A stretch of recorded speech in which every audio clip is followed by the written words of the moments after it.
that means talking without reservation, with respect and dignity for all of us. And today, our person here that we invite, we are like red carpet. And here, yes, with our first guest. Yes, our first guest. And I will say Dan Luensmann, he is the director of marketing of Crawford County Memorial Hospital, and it's my honor. Thank you so much. Thank you. I'm thrilled to be here. It's my pleasure. Thank you. I've done podcasts, but I've never been a guest. So today I get an opportunity. It's very nice. Yay me. I know. Yes. Okay, Don, so introduce yourself, and then Lorena, you can translate. Yeah, as Lorena said, my name is Don Luensmann. I'm Director of Marketing at the hospital. And I have spent the better part of the last 20 years in Crawford County working every day, the first 7 at the CDC as the executive director, and then for the last 13 years at the hospital. So if you don't care, Dan, I can do a simultaneous translation. That way we don't go into, if that don't perturb your It does God. not. Okay. My wife talks while I'm talking all the time. So Perfect. This works. He talk also. Y yo estaba diciendo de que voy a traducir simultáneamente. Su nombre es Dan Luensmann y él es el director ejecutivo de nuestro hospital, Crawford County Memorial Hospital. 20 años de estar trabajando ahí, pero antes de eso fue el director ejecutivo de la Cámara de Comercio de aquí de Denison. Y tiene una gran experiencia, he has a lot of experience, no solamente en mercadeo, pero también en marketing, but también en human team. So we are so excited to have you here, Dan, and for you to explain us about the health. Well, I kind of left it up to Don. I said, Don, whatever you want to talk about. He's like, okay. So do you remember that? I do, as a matter of fact. Well, if you decided to change the topic, go ahead. No, we might have a wider discussion today, but we can start with healthcare. I think I think there's a real misunderstanding of how healthcare works in the United States, and that's not just among Spanish speakers. Mm-hmm. But this is among all kinds of folks, English speakers as well. We do not really have a healthcare system in the United States. We have a whole lot of different people who control different parts of healthcare. So some of it has to do with I provide the actual medical care, but I do the billing, and then someone else does the payment, whether that's the government or an insurance company or whoever it might happen to be. So, and none of those parts fit together very well. So when we say system, we don't really mean that. We just mean we have a whole bunch of people standing around, all wearing different jerseys, not on the same team, so we don't play well together, but somehow we still seem to make it work. Para or at least we try, right? gente aquí alrededor. Well, we do our best, but sometimes that's not always the best. Y él dice, por lo menos estamos haciendo lo mejor de lo mejor, ¿verdad? Pero algunas veces no trabaja así, pero tratamos de hacerlo mejor, ¿correcto? So we're talking about healthcare, and so let's talk a little bit about the hospital project that we're currently in. 30 months. We're about 10 months into that project. So that's about a third of the way, and obviously, anybody who's been to the hospital has seen the changes. We've had restricted parking for a while. We've had to move most of our clinic providers out of the clinic space itself. While we expand that and remodel it, we've had to move them into the specialty clinic area in the hospital. Specialty clinic then went to same-day services then went to the med floor. So it's one of these domino effects where everything gets moved around. And then rehab services went down the hill into what used to be Dr. Luff's building. So we've had a tremendous amount of moving around. And anytime you have that happen, you're bound to have people who say, I don't want to have anything to do with that. It's too complicated. I'm worried about traffic. I'm worried about construction equipment. I don't want to deal with that. So that's where we end up at today. Have we lost a little bit of business? Yeah, we've lost a little bit of business. We've lost some providers. We've hired some, but it takes a while. And as we were discussing off camera, It's all about know me, like me, trust me. You have to know me, and you got to like me, and then you got to trust me. And if you don't know me, you don't like me, or you don't trust me, you're not going to come to me for your health care. A la gente le va a costar un poco, ¿verdad? Venir donde los nuevos proveedores. Y yo estoy tratando de explicar, I'm trying to explain Dan about this situation en español, okay? Because this is a bilingual. Absolutely. Podcast. You do you. That's okay. And you do you too. So, él está diciendo que le va a tomar un poquito de tiempo a la gente venir y acostumbrarse al nuevo proveedor médico, pero que eventualmente cuando el hospital esté todo terminado, él dice de que la gente va a regresar al hospital y va a regresar a sus nuevos proveedores.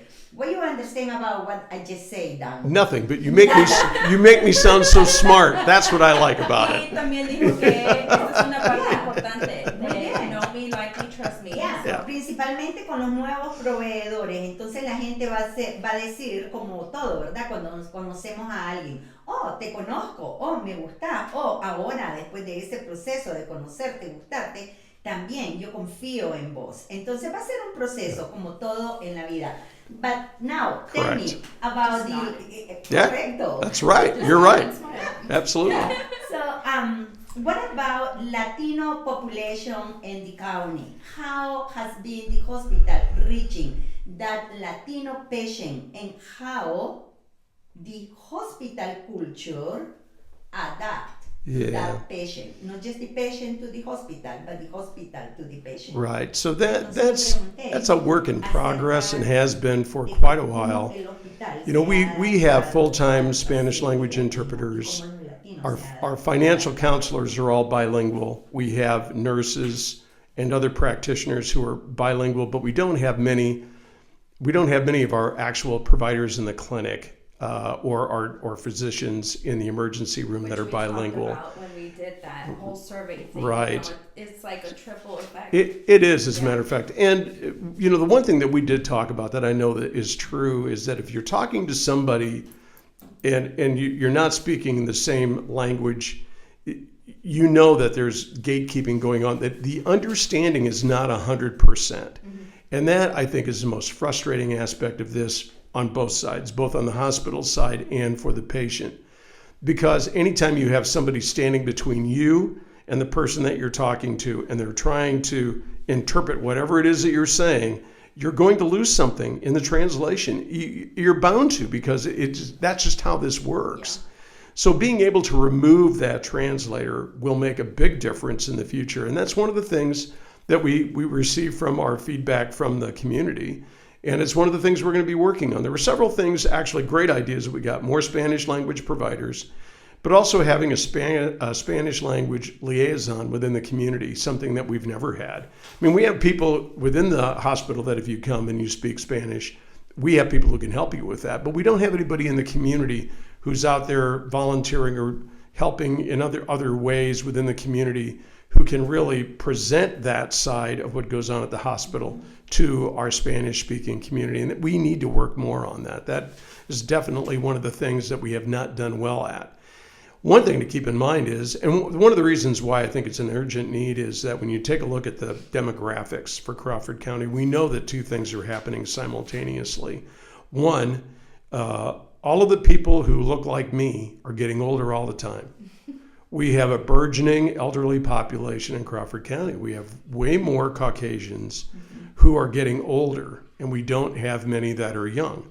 The other thing that we know is that within our minority communities, especially within our Spanish-speaking community, we have many more young people than we have old people. So you see this divergence of the demographics that goes on. So that in and of itself is doing two things. One, it puts real pressure on the healthcare system, because the older you get, the more of a user you are of the healthcare system. But the other thing that happens is, with all of the young people who are coming who are Spanish speakers, we have to do a better job of being able to address that. So we've got two problems that are not at all alike that are going to have to be addressed in the near future. And so one solution, this is not a one-size-fits-all problem. This is, we're going to have two separate solutions for those two issues. But we don't have enough healthcare workers either. So we need more Spanish speakers to do healthcare. Guess what? All of these young Spanish speakers need to come, and so we can have more Spanish speakers to take care of old geezers like me. That's what we need. Yeah. So, Dan, well, I have a question just with the last part of it, Dan. But let me translate to our Latino population that they love our podcast. So anyway, There are 5 people watching. Well, we'll see whether or not they love it after they see this one. Oh, no. I think they love it. So, Dan estaba diciendo que uno de los problemas más grandes que hay ahorita es el sistema demográfico que está en Crawford County.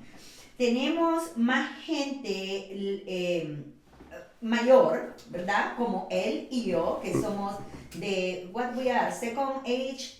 Let's do talk that we are the second age. Right. Second generation. Second generation, yeah, but they call third age. What is the third age? Between what year? Oh, well, you know that.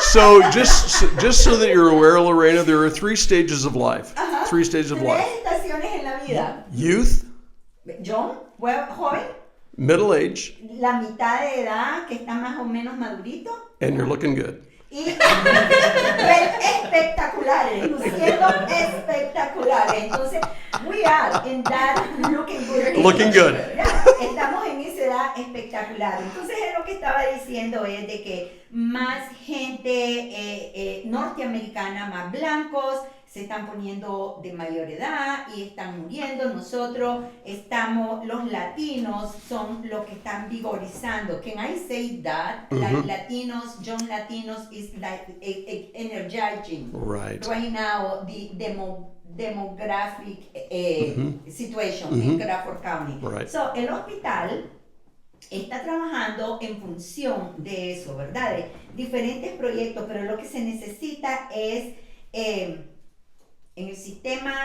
el hospital, en el sistema de finanzas, tiene gente bilingüe, tiene intérpretes, pero lo que se necesita ahorita es voluntarios, volunteer people.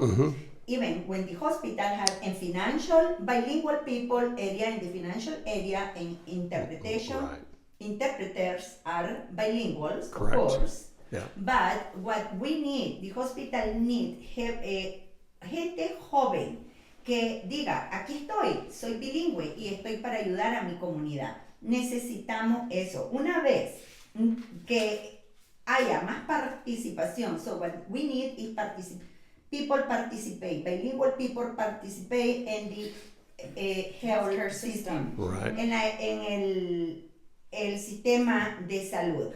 No hay médicos bilingües, pero el hospital está trabajando arduamente.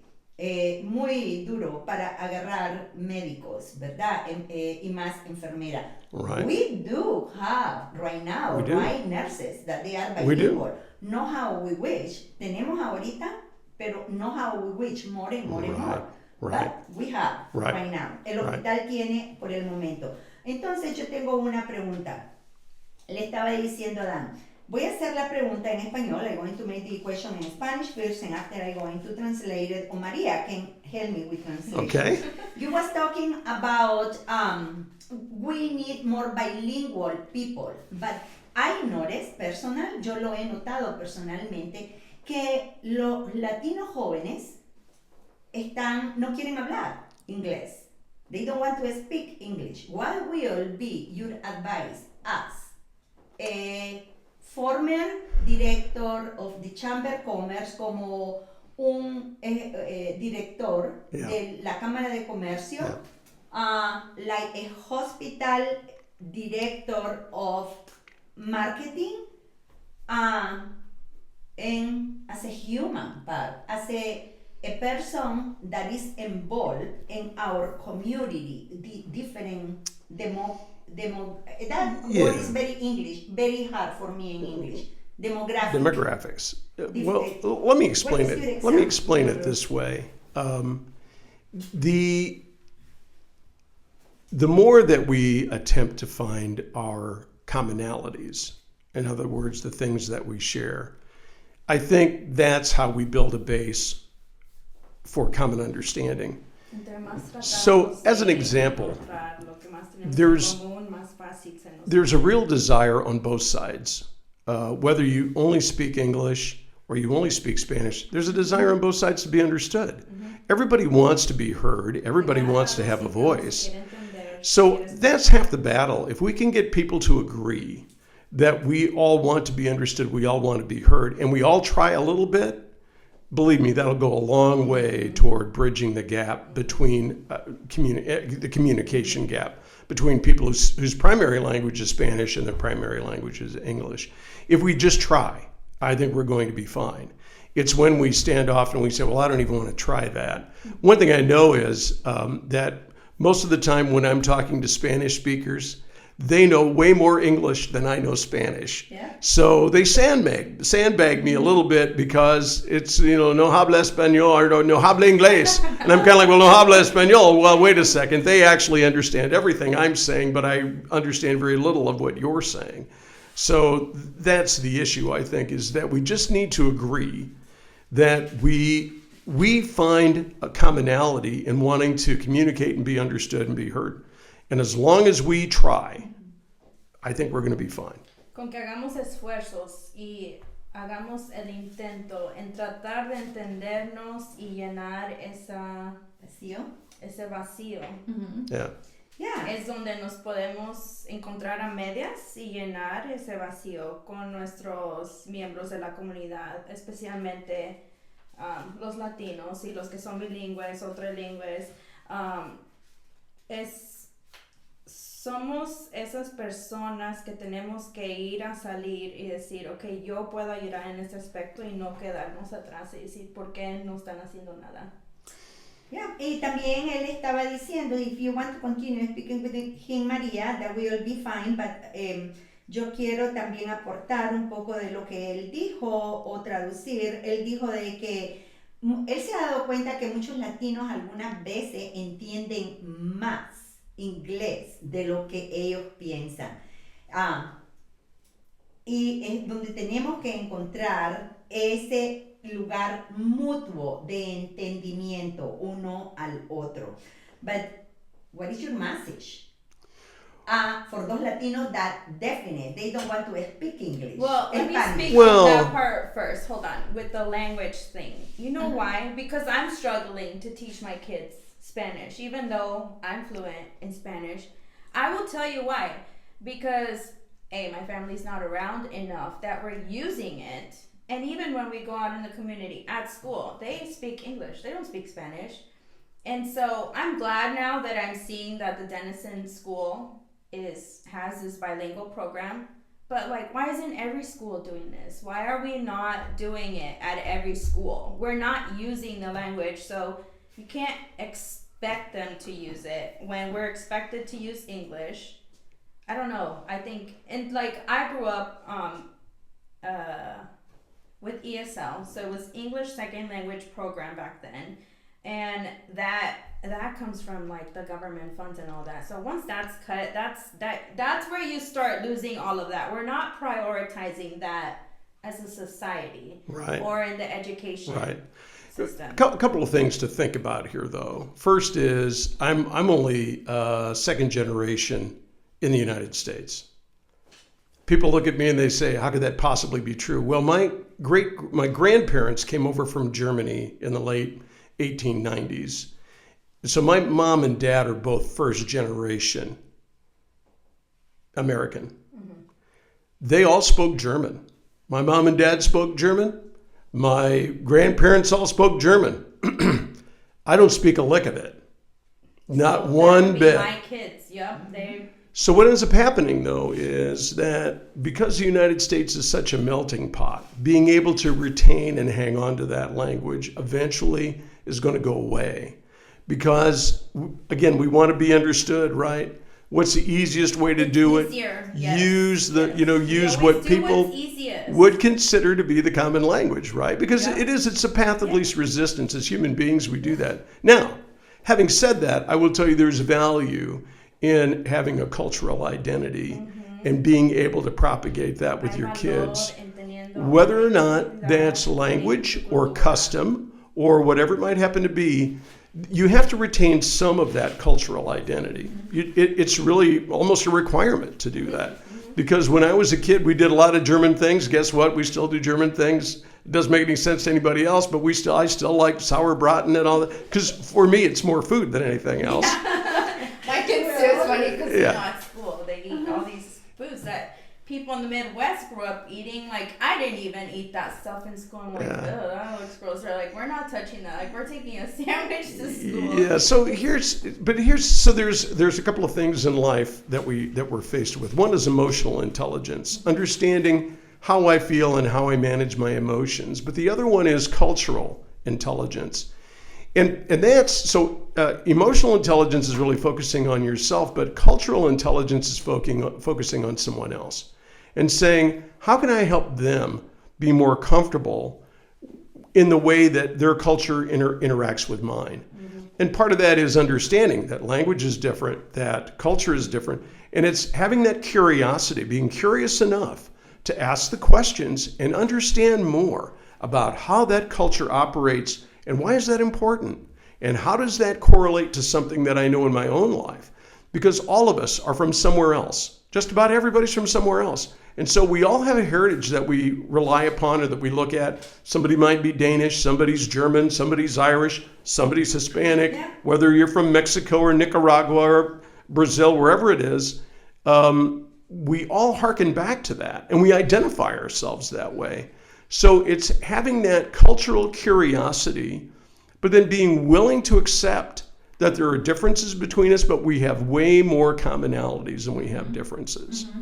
And it's okay. Yo voy a traducir, I'm going to translate and make it a short way, because I don't know if you know that for every word in English, 2 to 3 in Spanish. I do, as a matter of fact. So it takes way longer to translate. It does. So everything that if I translate every single thing that you say, it will take me million something words. So anyway, Dan, I asked Dan acerca de cuál es su mensaje para los jóvenes que no quieren hablar español y están hablando inglés. Él dijo de que, bueno, es como exactamente en su generación, él viene de familia, generación de Alemania, y él se acuerda que en los 1800s, right, 1890 something, his father, his great grandma just spoke German, solamente hablaba alemán, y hacían actividades en alemán, pero él nunca aprendió una palabra en inglés, y María en ese momento lo interrumpió diciendo que o aportó, no lo interrumpió diciendo que ella también en su generación, en esta generación, está batallando con sus hijos porque los hijos no quieren hablar español, solamente inglés, pero es porque es todavía fácil. Ellos no entienden por qué es que se necesita. Así es. Y es lo mismo que él está diciendo. Tenemos que encontrar esas razones, por qué es que importa, dónde es que podamos encontrar comúnmente y sentirnos solidarios el uno con el otro, no importa el lenguaje que nosotros hablamos. Él estaba diciendo eso, Dan, pero también él dijo que es importante que aunque sea más fácil hablar en inglés y relacionarse con los amigos en inglés, es importante mantener tu identidad cultural. Entonces no hay que olvidarse de la identidad cultural, de dónde venimos, ¿verdad? Venimos de una cultura con, I am adding this, Dan, and I will tell you because you didn't say this.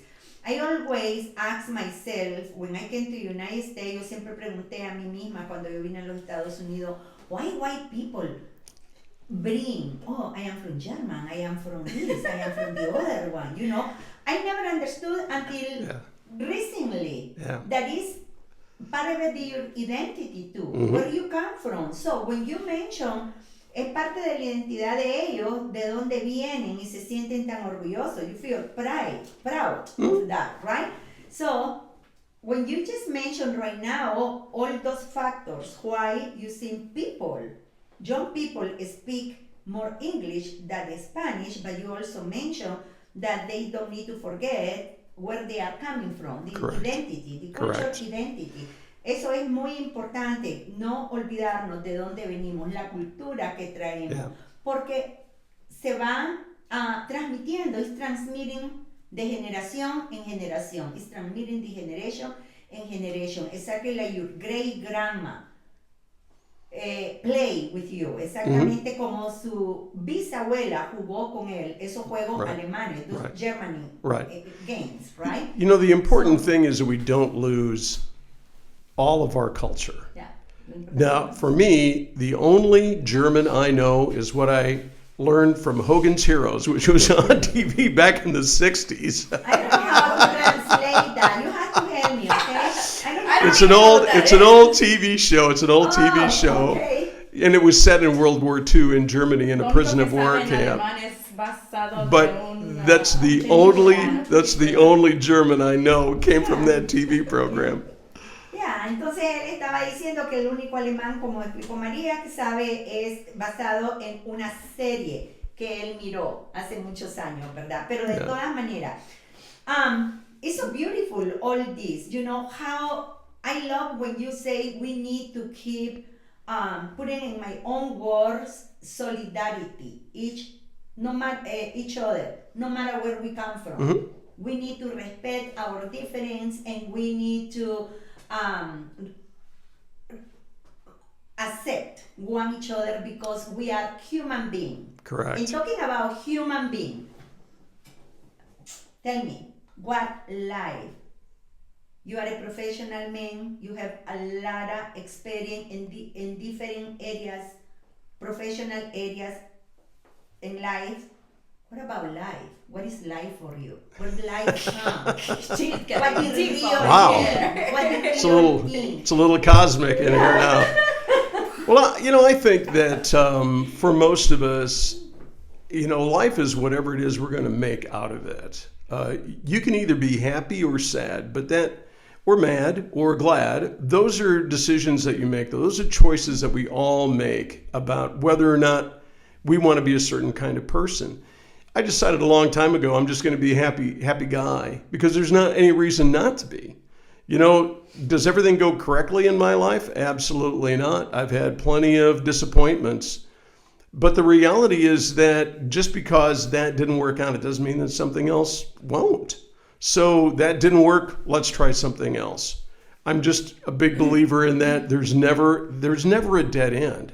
It's just you have to go do something else. We talked a little bit earlier about resourcefulness, right? Mm-hmm. Just because it didn't work the way that you had originally anticipated it would, it doesn't mean that there's not another option. There's always more than one way to solve a problem. And if you get locked into there's only one solution, you'll never succeed in life because it doesn't work like that. Sometimes, yes, maybe you can't solve it, but maybe you know somebody who can.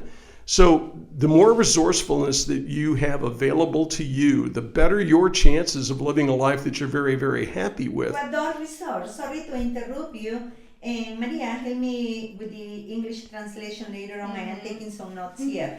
Pero what kind of resource? Because I think, and tell me, I think that sometimes we as a human being look for resource that don't guide us to be happy. And you mentioned happy. What is happiness? I want to throw something in there, and this is why I like you, because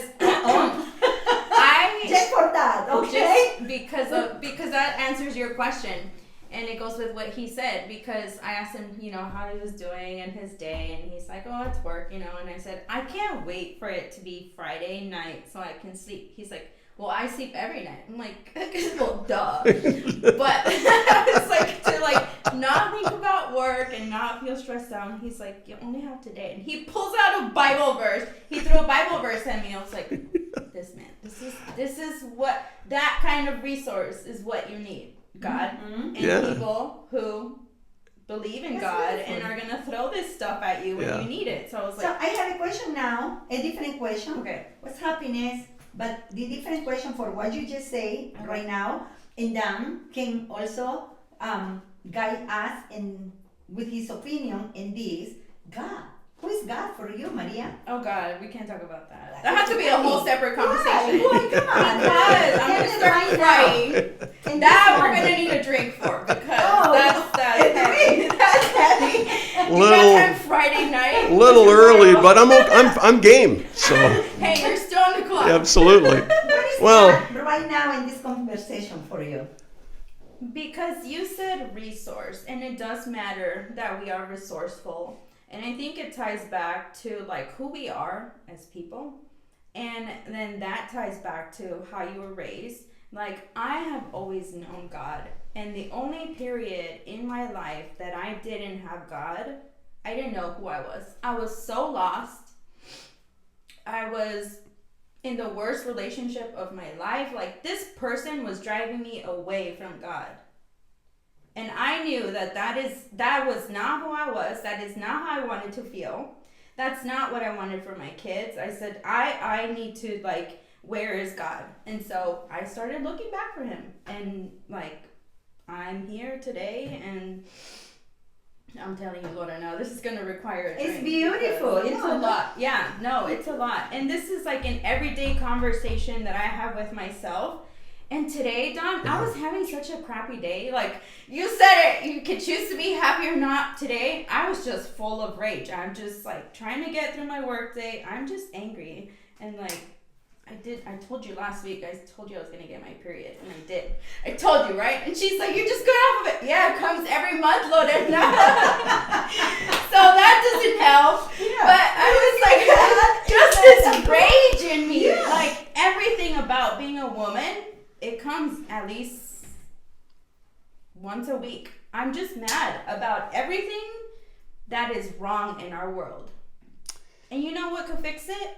The only one who can fix it is God. And if you don't have God, it shows. It shows, and it shows in our community when we don't join together. I can go on and on about this. But So we always have to keep in mind, because this might help keep your rage down a little, maybe some. you humbled me real quick when you threw that Bible verse. Well, God works in so many ways that we can't possibly imagine. We see, where we see problems, God sees opportunities. And where we see loss, God sees gain. Because that's how this works. So we're just coming off of the Easter season. And if I've got to believe that the apostles on Good Friday, Holy Saturday, were thinking to themselves, Jesus is gone. And now what are we going to do? Because we pretty much had hitched our wagon to that guy, and now he's not here. Dead. And now what's going to happen? Yep. So you have to believe that they felt the same sort of loss, that they were thinking to themselves, it's over. And then on Easter Sunday, it wasn't. And all of a sudden, God took that loss and turned it into not just a little bit of gain, but the greatest gain that any of us will ever experience in our lives. So we have to look at this not necessarily the way that we look at it. We have to look at it the way God looks at it. Yeah. Because when we see a dead end, God sees an opportunity. When we see a problem, God sees a solution. We have to be willing to offer all of that up to Him, because to be honest, for most of us, well, actually for all of us, we can't do anything on our own, but I can do all things through Christ who strengthens me. So if we believe that and we're willing to follow through on that, we can be happy all the time. Can be happy all the time. We can find No, you're not happy. Because let me reiterate this, because God is always in charge. So one of the things I like about Easter is a reminder that God is still on His throne. He's still in charge. He's still the only God that we have. He's in charge of everything. He manages the whole shebang, whether we believe He does or not. It doesn't matter whether we believe it. He is. He does.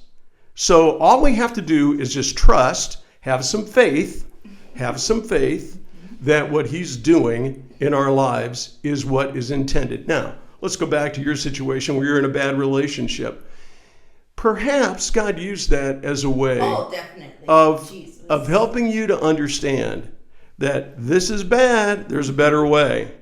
But always keep in mind that no matter what's going on, no matter how much you believe or how much you don't, God is constantly calling all of us.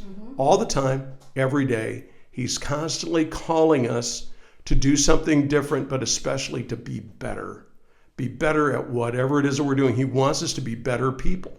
And what we're talking about in terms of acceptance and being part of a community, that's how we can be better people. He calls on us to love one another as I have loved you. So if that's the case, we should be really looking for opportunities outside of ourselves to love others in the way that God wants us to love them. We are here to serve. Absolutely. And not to be served. Yep. I think, are you going to cry? I'm just kidding. I think instead of like wasting a lot of time trying to translate and keep up, because I'm really bad at multitasking, but I can like translate and script and we're going to do that. So nosotros vamos a traducir porque esta es una, no ahorita vamos a traducirlo. Va a ser escrito. Escrito, se lo vamos a dar aquí a nuestro gran colaborador Paul, con toda esta maravilla de tecnología. Vamos a escribir, we're going to write. Well, we don't going to translate anymore because it's so deep. Okay. You know, and we all writing. We'll see about that. Yeah, it's very deep. And I want to ask you something. When you say God is everywhere, you know, it's something that I never understand and I still without understand, I respect. Because I respect my semejante. Translate that. ¿Semejante qué? A la otra persona. You know, we are all your God peers. Kids. I don't understand when people talk about the universe. Can you explain that? Do you understand that the universe is in charge? The universe going to provide. I understand God create the universe, and to me, the universe is us with all the nature and all that, but it's a creator of the universe. But when people say the universe going to provide, what does that mean? Well, I think all of us are looking for a higher power. Mm-hmm. People who talk about the universe are folks who are looking for something that they can see. They can believe in something that they can see, but they can't believe in something that they don't. So that's where faith comes from, right? We talked about this a little bit earlier today. So when Jesus was in his ministry, he invariably would heal people, but he would always ask them, do you believe I can do this for you? And why wasn't he able to do many miracles in Nazareth? Because they lacked faith. The people lacked faith. So this is the issue that you always come down to, is that if you lack faith, you'll substitute anything for God. It could be the universe. It could be a supreme being, whatever that means to you.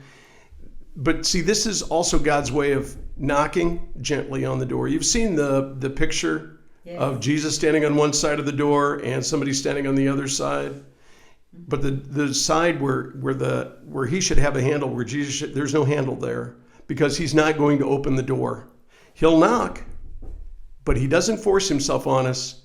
He asks us to open the door. So we open the door of our heart to him, and that's when he enters. But he won't do that. He's not that sort of God. So we have to be the ones. God knocks loudly enough. We need to be the ones who open the door to allow him in. And so the universe, maybe that's the beginning of a faith. Maybe that's the beginning of a belief. Everybody has to start someplace. I have a good Bible. We just finished a Bible study at our church called "I Don't Have Enough Faith to Be an Atheist." And I'm sending it to you because he explains that. And everything you were saying, I was like, yep.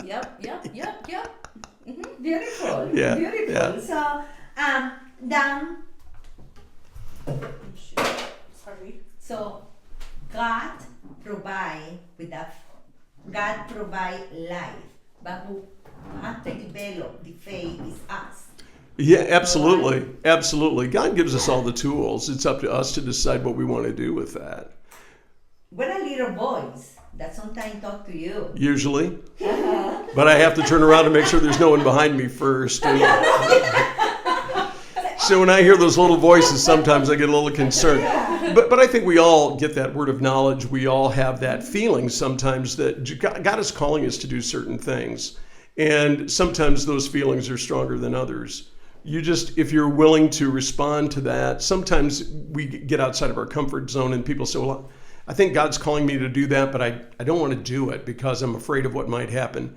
God would not call you to something if, in fact, he was not going to be there with you the entire time. So I would encourage people, you hear that little voice and you can identify that as God. You should follow that. You should follow that. You remind me of my grandma. My grandma used to tell I look a lot like her, actually. No, I mean, and what you just said. My great-grandma used to say to me, when I died over talking figurative en a little, cuando me ahogo en un vaso de agua, cuando me ahogaba. When you drown in a cup of In water. a little water, talking figurative. She say, hija, daughter, don't forget, God never going to give you something that you cannot handle it. Correct.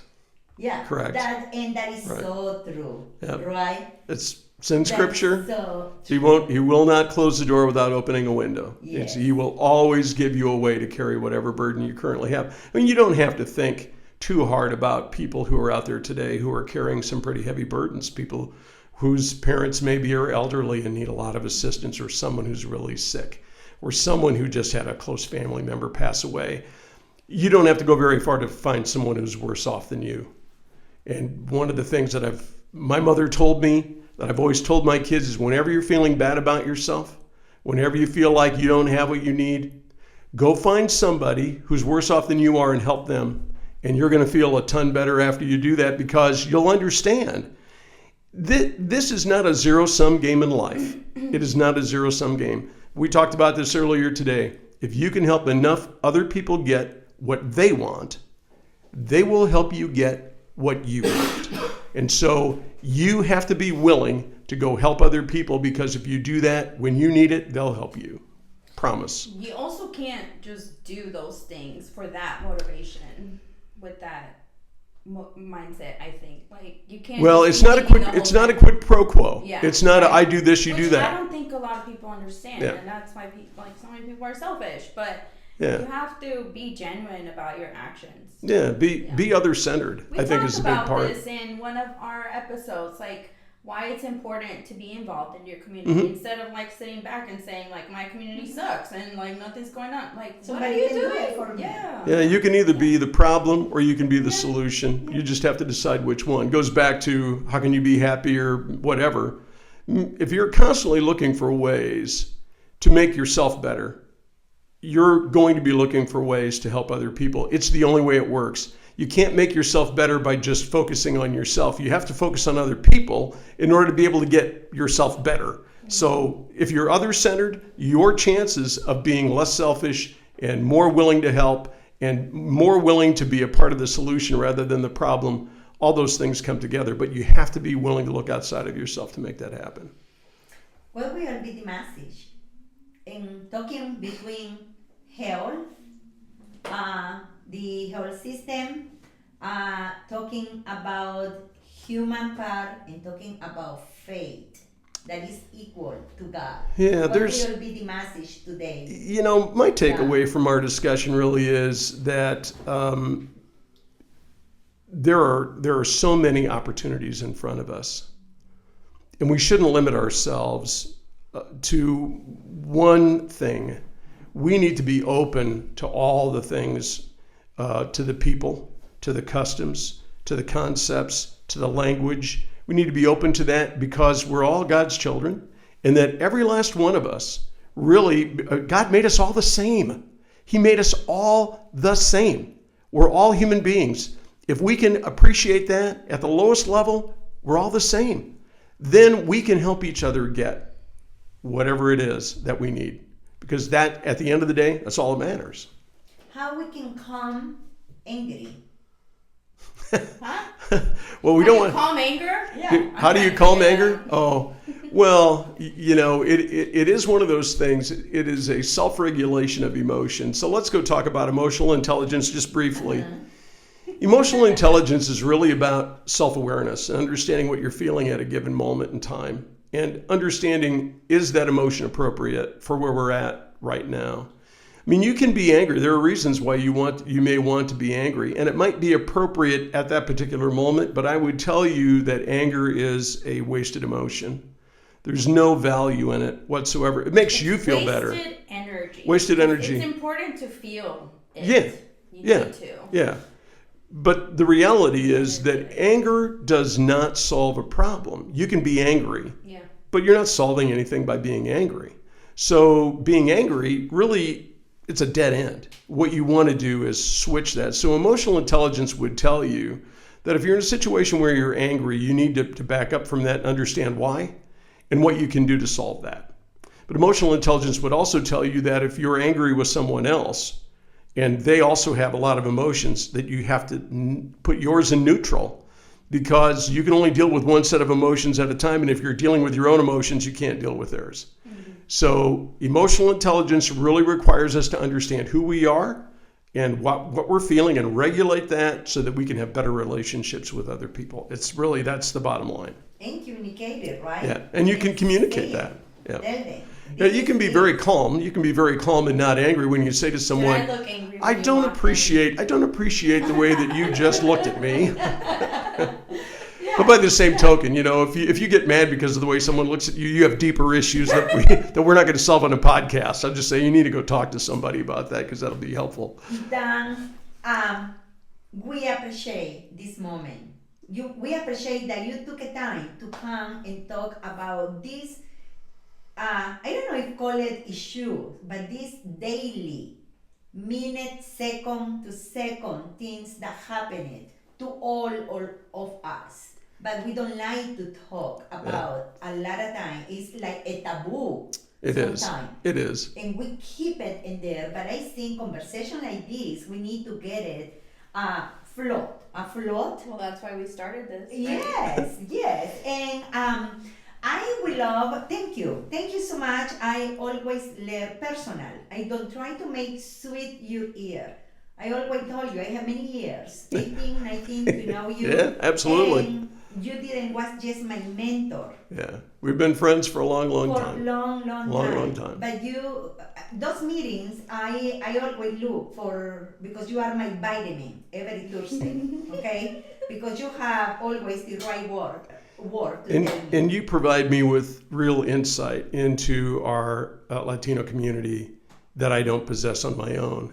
Everybody has to have someone who can help them with those kinds of things, and you've always been a great resource for me, and I appreciate that. It's reciprocal. Yeah, because you help me with the English culture. A lot of time I don't understand. Well, I don't either, actually. There's a lot of things that go on in the Caucasian culture. I go, really? Are we still doing that? I didn't realize it, but okay, whatever. We do. But anyway, thank you. You're welcome. I would love to not compromise you, but we would love to invite you to talk about relationship.